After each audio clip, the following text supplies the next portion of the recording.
In this video, I'll show you how to set up SMS marketing in Klaviyo. Start by signing into your Klaviyo account.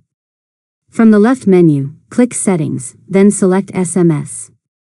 Next, click Get Started if you're setting up SMS for the first time. Choose the country where you'll be sending messages and complete the business information required by Klaviyo. After that, submit your SMS application if it's required for your region.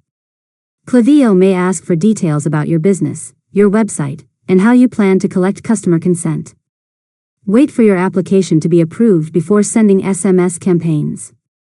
Now go to Sign Up Forms and create or edit a form that collects both email addresses and SMS consent. Make sure customers explicitly agree to receive text messages. Next, once your SMS account is approved, click Campaigns to create an SMS campaign, or go to Flows to add an SMS message to an automation, such as a welcome series or abandoned cart flow. Finally, send yourself a test message, review the results, and you're ready to start sending SMS marketing campaigns to customers who have opted in. And that's it. You've successfully learned how to set up SMS marketing in Klaviyo. If you found this tutorial helpful, make sure to subscribe to Learn Mode Lab for more tutorials.